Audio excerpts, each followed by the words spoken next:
Hello students, welcome back. Today in this lecture, we are going to start a new chapter, that is equilibrium. So our topic for today is equilibrium. Now first of all, let us define what is equilibrium. So the definition says that it is a state of process at which there is no change in properties such as temperature, pressure, volume, etc. Then such type of process is said to be at equilibrium.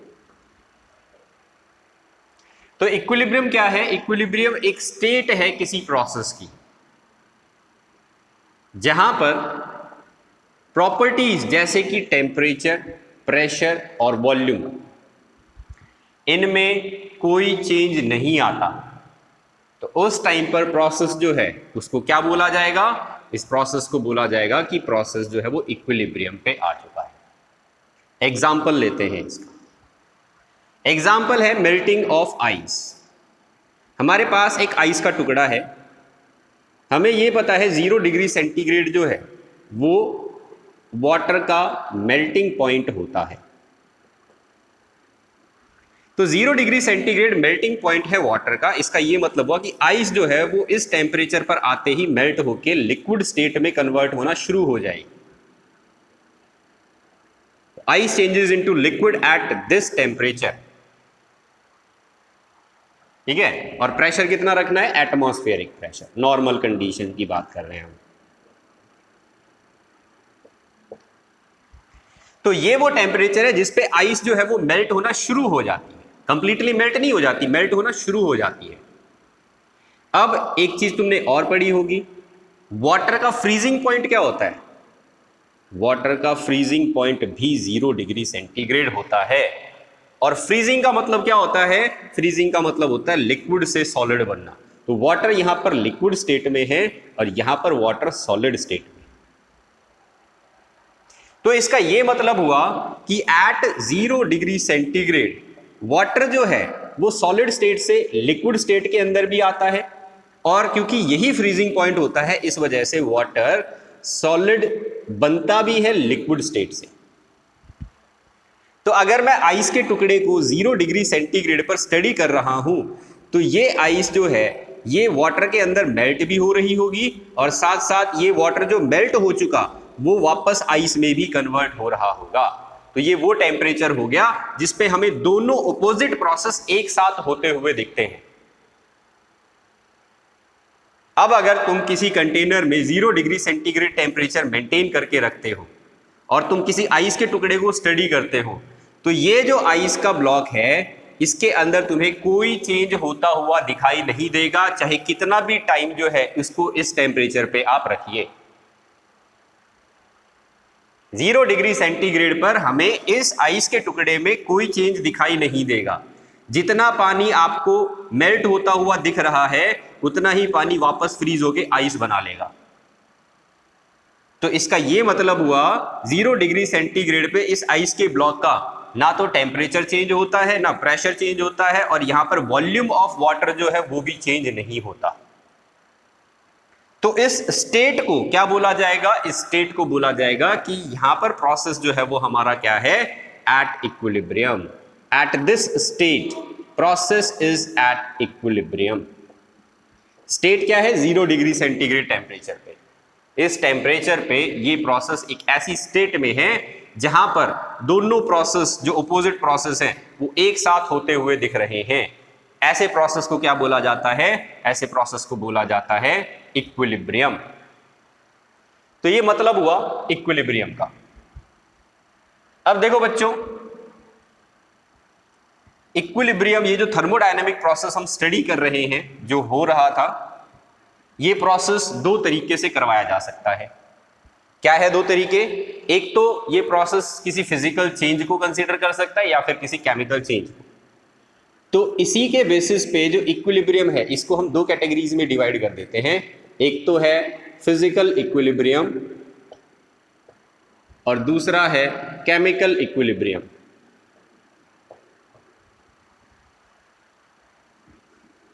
Physical equilibrium और chemical equilibrium, क्या difference है दोनों में? सबसे पहले देखते हैं physical equilibrium को। जो प्रोसेस आप स्टडी कर रहे हो, अगर उस प्रोसेस में सिर्फ फिजिकल चेंजेस आपको दिखाई दे रहे हैं, the process involves only physical changes, तो उसको बोलेंगे फिजिकल इक्विलिब्रियम। और केमिकल इक्विलिब्रियम कब होगा? The process involves a chemical reaction या केमिकल चेंज।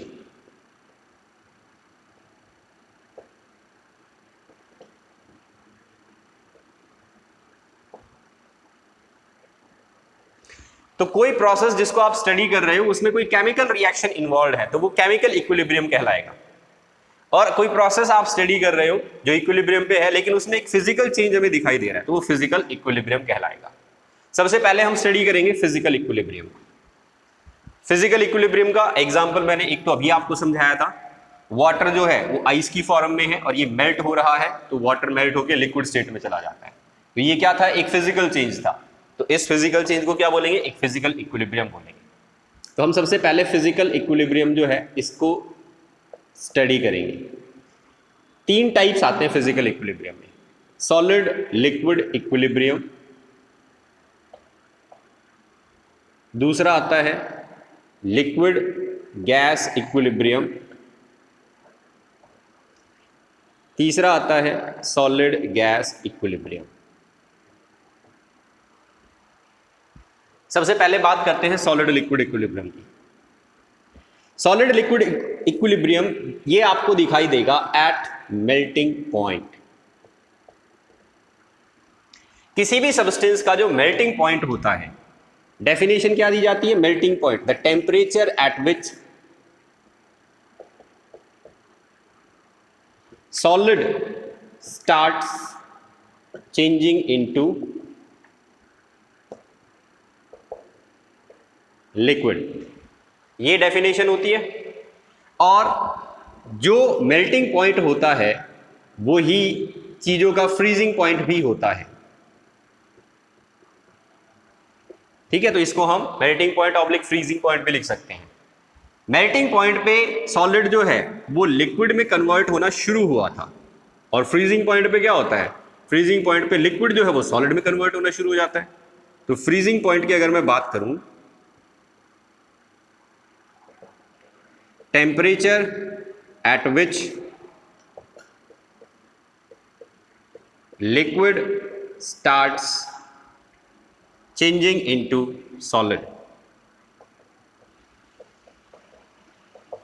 ठीक है, क्योंकि फ्रीजिंग पॉइंट और मेल्टिंग पॉइंट जो है वो बराबर होते हैं, हेंस एट मेल्टिंग पॉइंट और freezing point solid is in equilibrium with liquid. क्योंकि ऊपर वाला प्रोसेस अगर मेल्टिंग का है तो नीचे वाला प्रोसेस जो है वो फ्रीजिंग का होगा। तो ऐसे केस में हम ये कह सकते हैं कि प्रोसेस जो है, अगर हम मेल्टिंग पॉइंट या फ्रीजिंग पॉइंट मेंटेन करके रखते हैं और इस प्रोसेस को स्टडी करते हैं तो प्रोसेस इज एट इक्विलिब्रियम। ये प्रोसेस क्या है? जितना फॉरवर्ड डायरेक्शन में जा रहा है, मतलब जितना सॉलिड जो है वो मेल्ट होकर लिक्विड बना रहा है उतना ही लिक्विड फ्रीज होकर सॉलिड बना रहा होगा। तो यहां पर हम ये लिख सकते हैं कि भाई एट मेल्टिंग पॉइंट या freezing point the rate of melting is equal to rate of freezing। ठीक है, तो इक्विलिब्रियम जब भी आता है उस टाइम पर क्या हो जाता है? जितना मेल्ट होता है उतना ही फ्रीज होता है। और इसी वजह से hence we do not observe any increase in the volume of liquid till the temperature is maintained at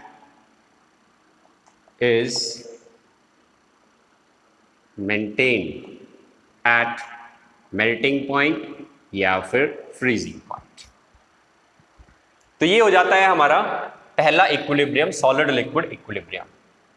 अब इस पे जो है वो आप चाहे आइस वाला एग्जांपल ले लो या किसी सॉलिड का एग्जांपल ले लो, किसी मेटल का एग्जांपल ले लो, एक ही बात रहेगी, किसी भी सब्सटेंस का जो मेल्टिंग पॉइंट होगा वो उसके फ्रीजिंग पॉइंट के बराबर होता है। इस वजह से अगर हम टेम्परेचर जो है उसको मेल्टिंग पॉइंट पे मेंटेन करके रखते हैं तो हमारा प्रोसेस जो है वो हमें हमेशा क्या दिखाई देता है, इक्विलिब्रियम में, क्योंकि मेल्टिंग पॉइंट पे दोनों चीजें हो रही होती हैं। सॉलिड मेल्ट भी हो रहा होता है और साथ ही साथ लिक्विड फ्रीज भी हो रहा होता है। अब आ जाते हैं सेकंड है लिक्विड गैस इक्विलिब्रियम। बच्चों, जब भी किसी फिजिकल में या केमिकल प्रोसेस में कोई गैस इन्वॉल्व रहती है तो ध्यान रखना, ऐसे प्रोसेस जो है वो हमेशा एक क्लोज्ड कंटेनर में करवाए जाते हैं। क्यों? क्योंकि क्लोज्ड कंटेनर में अगर ऐसे प्रोसेस को स्टडी नहीं करोगे तो गैस तुम्हारी एस्केप हो जाएगी, गैस जो है वो बाहर चली जाएगी, और गैस बाहर चली जाएगी तो तुम्हारा प्रोसेस जो है वो कभी भी इक्विलिब्रियम में नहीं जा पाएगा। तो यहां पर एक पॉइंट जो है वो आपको नोट करना है, द प्रोसेस इन्वॉल्विंग गैसेस, चाहे वो फिजिकल हो चाहे वो केमिकल हो, are always carried out in a closed container. इन प्रोसेस को हमेशा हम क्लोज्ड कंटेनर में करवाते हैं ताकि गैस जो है वो एस्केप ना हो। चलो अब इसका एग्जांपल लेते हैं। हम वाटर को स्टडी कर रहे हैं, वाटर लिक्विड स्टेट में है और ये इवेपोरेट हो रहा है और इवेपोरेट होके गैसियस स्टेट में जा रहा है। तो हमारे पास एक कंटेनर है, इस कंटेनर के अंदर जो है वो एक मरकरी कॉलम फिटेड है, मैनोमीटर, और इसमें हमने क्या भर रखा है, वाटर भर रखा है लिक्विड स्टेट में। यहां पर मरकरी कॉलम जो है वो भरा हुआ है। मरकरी कॉलम इनिशियली क्या रहता है, बराबर रहता है, दोनों लिम्स जो हैं उसके अंदर मरकरी का लेवल बराबर रहता है। अब क्या होता है बच्चों, क्योंकि ये कंटेनर खाली था इस वजह से पानी जो है वो इवेपोरेट होगा। रिमेंबर, एक बात याद रखना, पानी हर टेम्परेचर पे इवेपोरेट होता है। तो यहाँ पर पानी जो है वो इवेपोरेट होना शुरू होगा और उसके बाद ऊपर जो है वो वाटर वेपर्स इकट्ठे होने शुरू हो जाएंगे। ये वाटर वेपर्स जो इकट्ठे होंगे इधर, ये बाहर तो जा नहीं सकते, तो ये क्या करेंगे, ये इधर मरकरी कॉलम के ऊपर प्रेशर अप्लाई करेंगे। इस वजह से इधर लेवल जो है वो डिक्रीज हो जाएगा और इधर लेवल इंक्रीज हो जाएगा। तो हम यहां पर लिख सकते हैं, water taken in a container fitted with manometer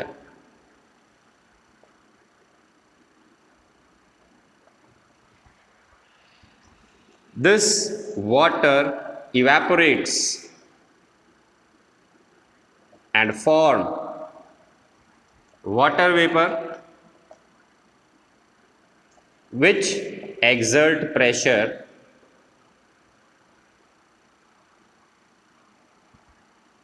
over the mercury column।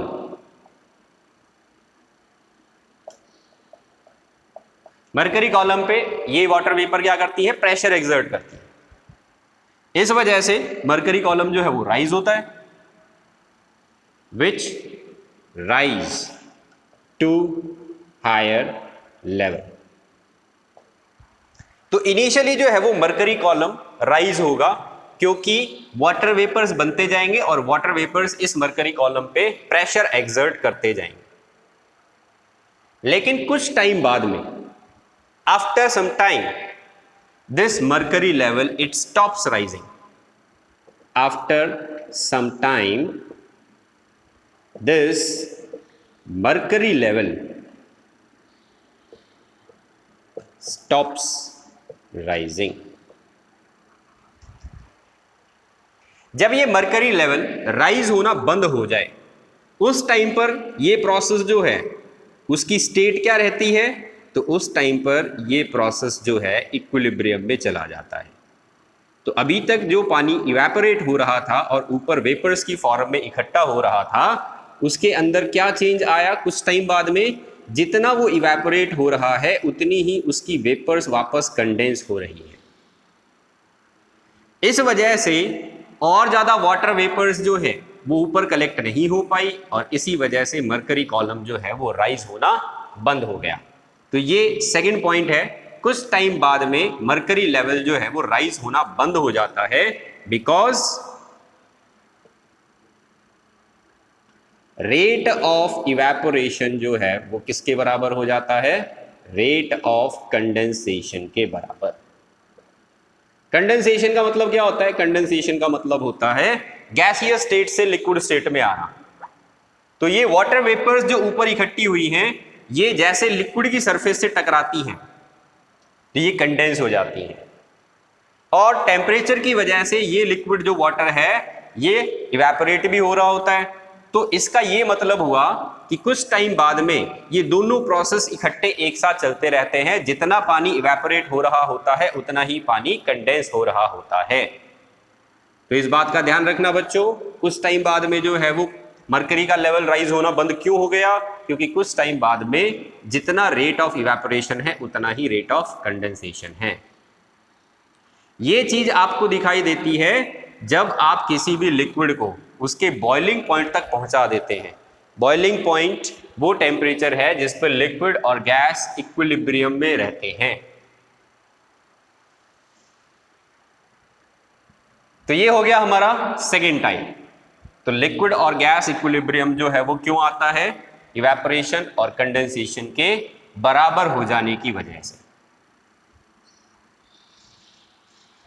अब आ जाते हैं हम तीसरे टाइप के फिजिकल इक्विलिब्रियम। तीसरा टाइप जो है this is solid gas equilibrium. क्या होता है इस इक्विलिब्रियम में? तो देखो हमारे पास ऐसे ही एक कंटेनर है जो अभी हमने लिक्विड गैस इक्विलिब्रियम में लिया था। इसमें एक मैनोमीटर लगा हुआ है और यहाँ पर जो है वो मरकरी कॉलम फिल किया हुआ है। हमने इसके अंदर एक चाइना डिश में कैम्फर रख दिया या फिर आयोडीन रख दिया, तो एक ऐसा सॉलिड रख दिया हमने जिसका सब्लिमेशन होता है, कैम्फर रख देते हैं। तो कैम्फर जो है वो क्या होगा? यहां पर सबलाइम होगा, मतलब वो डायरेक्ट सॉलिड स्टेट से गैसियस स्टेट में जाएगा। तो ऊपर जो है इस कंटेनर के ऊपर वेपर्स इकट्ठी हो जाएंगी। कैम्फर सॉलिड स्टेट से जो है वो किस में जा रहा है? गैसियस स्टेट में, और इसके वेपर्स जो हैं वो इकट्ठे हो जाते हैं ऊपर इस कंटेनर में। ये वेपर्स जो हैं वो एक प्रेशर एक्सर्ट करते हैं इस मरकरी कॉलम पे। तो जैसे जैसे कैम्फर इवेपोरेट होता जाएगा, सबलाइम होता जाएगा, वैसे वैसे वेपर्स जो है वो ज़्यादा इकट्ठे होते जाएंगे। ज़्यादा वेपर्स इकट्ठे होंगे तो ज़्यादा प्रेशर एक्सर्ट करेंगे, ज़्यादा प्रेशर एक्सर्ट करेंगे तो ये मरकरी कॉलम जो है वो ज़्यादा राइज होगा। तो हम यहाँ पर लिखते हैं initially as the container is empty the volatile solid sublimes. Volatile solid, volatile किसको बोलते हैं? एक ऐसा सॉलिड जो इजीली सब्लाइम हो जाए। And changes into vapour state. These vapors exert pressure on the mercury column.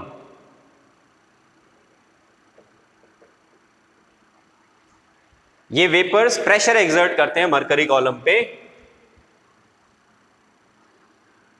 And the level rise. तो mercury column का लेवल जो है वो राइज होता है इस प्रेशर की वजह से। फिर क्या होगा? After some time the rise in mercury column stops.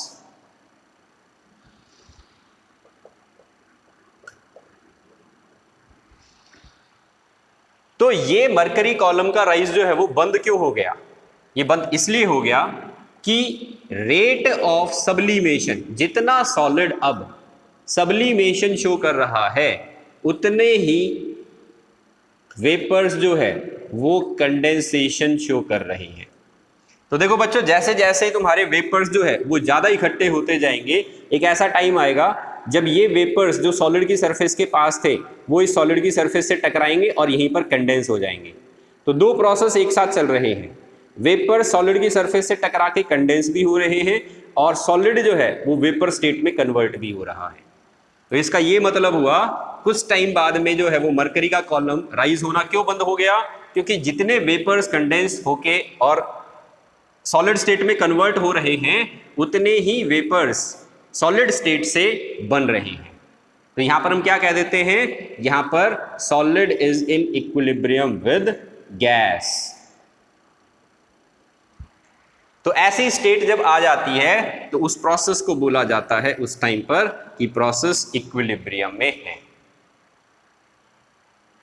तो ये हो जाते हैं तीन टाइप के फिजिकल इक्विलिब्रियम जो हमें देखने को मिलते हैं जब सब्सटेंसेस अपनी फिजिकल स्टेट्स जो हैं उनको चेंज करते हैं। यहां पर हमने देखा फिजिकल स्टेट चेंज होते हुए। अब दो इक्विलिब्रियम और है जिसमें फिजिकल स्टेट चेंज होती है लेकिन वो सॉलिड से लिक्विड या लिक्विड से गैसियस स्टेट में चेंज नहीं हो रही। वहां पर चेंज जो है वो फिजिकल स्टेट का सॉल्यूशन के अंदर हमें देखने को मिलता है।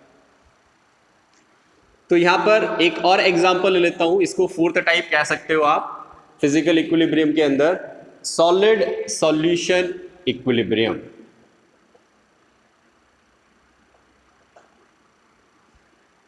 इसको समझने के लिए हम ये एक एक्सपेरिमेंट जो है इसको समझते हैं। पहले हमारे पास एक बीकर है, इस बीकर के अंदर हमने पानी जो है ये फिल कर रखा है और इसमें हम क्या करते हैं, शुगर ऐड कर देते हैं। तो चाइना डिश के अंदर मैंने शुगर ले रखी थी, इस शुगर को मैंने इसके अंदर ऐड कर दिया।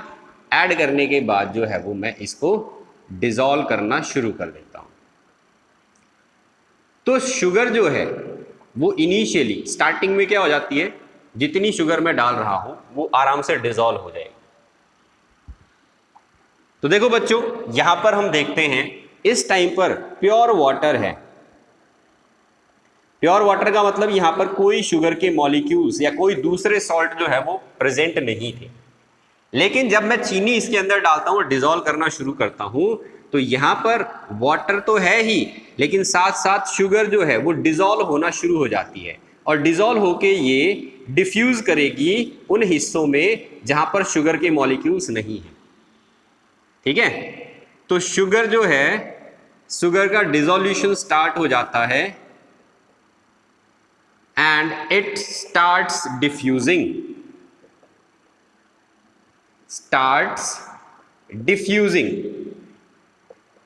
मतलब वो कॉर्नर्स की तरफ ऐसे हिस्सों में जाना शुरू कर देती है जहां पर शुगर के मॉलिक्यूल्स नहीं है, टू अदर कॉर्नर्स। ये प्रोसेस जो है इसको बोला जाता है dissolution. This process is called dissolution. Sugar जो है वो डिसॉल्व हो रही है, शुगर इज गेटिंग डिसॉल्व्ड। तो इस प्रोसेस को बोलेंगे डिसोल्यूशन। कुछ टाइम बाद में क्या हो जाता है बच्चों, कुछ टाइम बाद में इतने सारे शुगर के मॉलिक्यूल्स जो हैं वो इस सॉल्यूशन के अंदर घुल जाते हैं कि चारों तरफ जो है इसमें शुगर के मॉलिक्यूल्स जो हैं वो बढ़ जाते हैं। अब जो शुगर के मॉलिक्यूल्स मैंने और शुगर जो है वो इसके अंदर ऐड कर दी सेकेंड टाइम। तो सेकेंड टाइम जब मैंने शुगर ऐड की इसके अंदर और मैं डिसॉल्व कर रहा हूं तो कुछ शुगर तो डिसॉल्व हो गई लेकिन कुछ शुगर डिसॉल्व नहीं हो पाई। ये वो शुगर है जो डिसॉल्व नहीं हो पाई। क्यों नहीं हो पाई? क्योंकि शुगर के मॉलिक्यूल्स ऑलरेडी जो इस सॉल्यूशन के अंदर हैं वो बहुत ज्यादा डिसॉल्व हो चुके हैं और ये पूरे का पूरा सॉल्यूशन जो है इसको हम ऐसी स्टेज में क्या बोलते हैं, सैचुरेटेड सॉल्यूशन। तो अब और शुगर के मॉलिक्यूल्स डिसॉल्व होंगे लेकिन जितने शुगर के मॉलिक्यूल डिसॉल्व होंगे उतने ही मॉलिक्यूल्स जो हैं वो इस अनडिजॉल्व्ड शुगर के साथ टकरा के और फिर से क्या बन जाएंगे, सॉलिड शुगर बन जाएंगे। तो जब हम एक ऐसी स्टेज पे पहुंच जाते हैं when a large amount of sugar is dissolved in water, then a stage is reached when number of molecules of sugar dissolved is equal to number of molecules of sugar crystallized। crystallized का मतलब होता है solution से वापस solid state में आना। तो जब सॉल्यूशन के अंदर शुगर के मॉलिक्यूल्स बहुत ज्यादा हो जाएंगे तो एक ऐसी स्टेज आ जाएगी कि नंबर ऑफ मॉलिक्यूल, जितने मॉलिक्यूल्स डिसॉल्व हो रहे हैं शुगर के पानी के अंदर, उतने ही मॉलिक्यूल सॉल्यूशन से वापस सॉलिड स्टेट में आने लग जाएंगे। ऐसे टाइम पर क्या बोला जाता है, ऐसे टाइम पर यह बोला जाता है rate of dissolution is equal to rate of crystallisation. जितना डिसोल्यूशन हो रहा है उतना ही क्रिस्टलाइजेशन हो रहा है, यह बोला जाता है ऐसे टाइम पर। जितने शुगर के मॉलिक्यूल्स डिसॉल्व हो रहे हैं उतने ही शुगर के मॉलिक्यूल्स जो है वो वापस सॉल्यूशन से सॉलिड स्टेट में आ रहे हैं, तो इसको बोलते हैं क्रिस्टलाइजेशन। और जब ये स्टेज पहुंच जाती है उस टाइम पर हमें ये चीनी जो है ये डिसॉल्व होती हुई नहीं दिखाई देती। ठीक है, this stage is called equilibrium. तो यहां पर हम ये लिख सकते हैं अब कि भाई शुगर जो है सॉलिड स्टेट से शुगर एक्वस सॉल्यूशन में, इसको तो बोल रहे हैं डिसोल्यूशन और इसको बोलते हैं क्रिस्टलाइजेशन। तो ये जो स्टेज है इसको बोला जा रहा है इक्विलिब्रियम।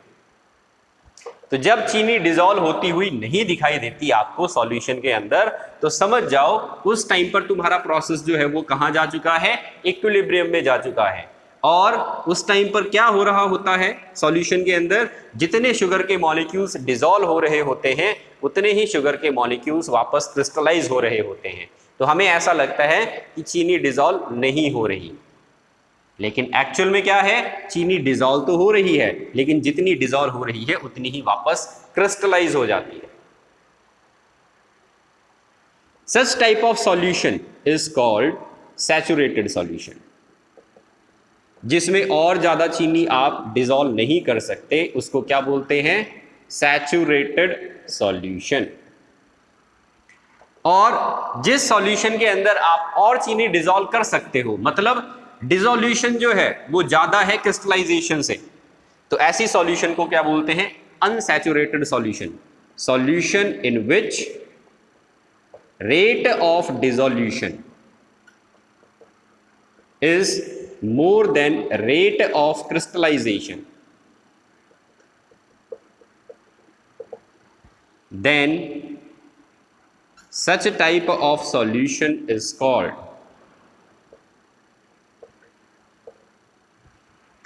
unsaturated solution। ऐसी सॉल्यूशन को क्या बोलते हैं, अनसैचुरेटेड सॉल्यूशन बोलते हैं।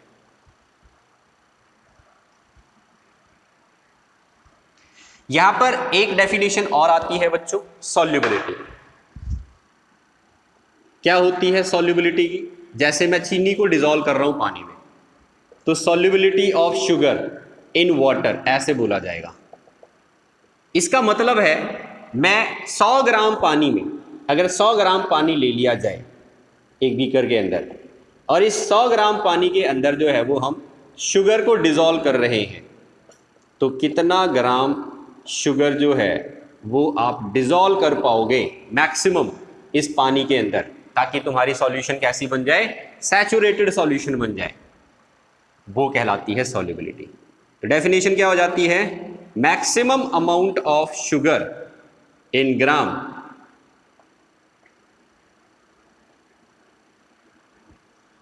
which can be dissolved in 100 gram of water to form saturated solution is called solubility of that substance। तो 100 ग्राम पानी में मैक्सिमम कितना ग्राम शुगर आप डिसॉल्व कर सकते हो एक सैचुरेटेड सॉल्यूशन बनाने के लिए, उसको क्या बोलते हैं हम, सॉल्युबिलिटी बोलते हैं उस सब्सटेंस की वाटर के अंदर। जैसे सॉलिड को हम डिसॉल्व कर रहे थे सॉल्यूशन बनाने के लिए लिक्विड के अंदर, ऐसे ही हम गैस को भी डिसॉल्व करते हैं सॉल्यूशन बनाने के लिए लिक्विड के अंदर। तो यहां पर जो है वो एक और टाइप मैं आपको बता रहा हूं, this is the physical equilibrium involving gas and solution. Fifth type है, क्या होगा इस टाइप के अंदर, एक सिलेंडर जो है वो लिया जाएगा, इस सिलेंडर के अंदर जो है एक लिक्विड को फिल किया जाता है इस तरीके से। तो सपोज हमने वाटर जो है इसको फिल कर दिया, यहां से हमारे पास गैस जो है इसको इसके अंदर फिल करने के लिए एक इनलेट है, ये CO2 गैस हो गई। CO2 गैस को हम यहां पर भरते हैं और भरने के बाद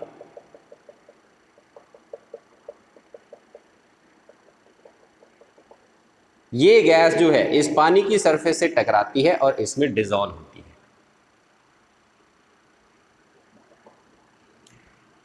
तो CO2 गैस जो है वो पानी के अंदर डिसॉल्व हो रही है, जैसे जैसे जो है वो गैस डिसॉल्व होती जाएगी इधर जो गैस का प्रेशर है वो कम होता जाएगा। तो गैस को इनिशियली मैंने हाई प्रेशर पे भरा था, हाई प्रेशर पे जो है वो गैस जो है इसके ऊपर जब भरी जाती है तो ये मरकरी लेवल ज़्यादा ऊपर होता है। जैसे जैसे गैस जो है वो इस पानी की सरफेस से टकराती है इसमें डिसॉल्व होती है, डिसॉल्व होती है तो सॉल्यूशन में जा रही है। तो गैस इनिशियली क्या हो जाती है, डिसॉल्व होती है। तो यहाँ पर डिसॉल्यूशन चल रहा है गैस का।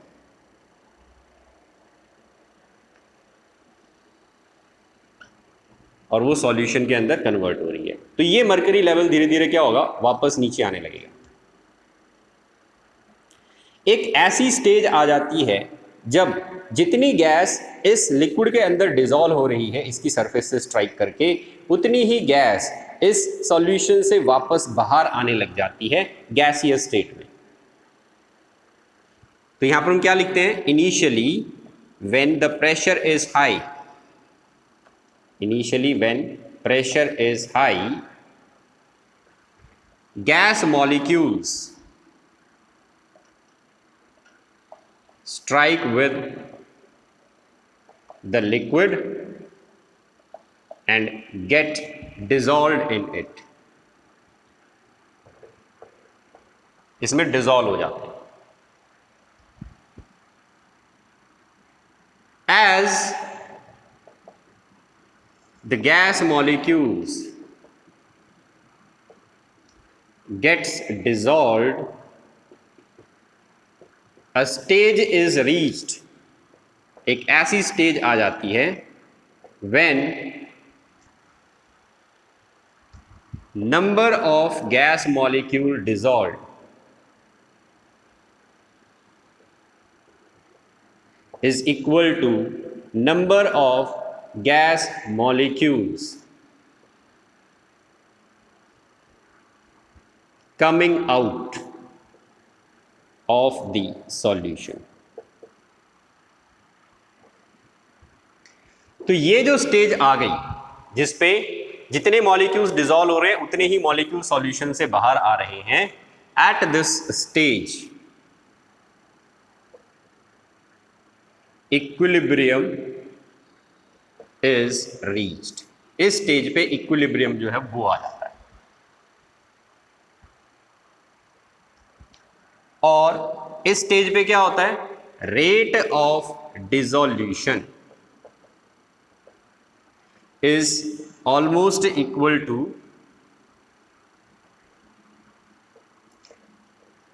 rate of evaporation। जितनी गैस डिसॉल्व हो रही है लिक्विड के अंदर उतनी ही गैस इवेपोरेट भी हो रही होती है सॉल्यूशन से बाहर।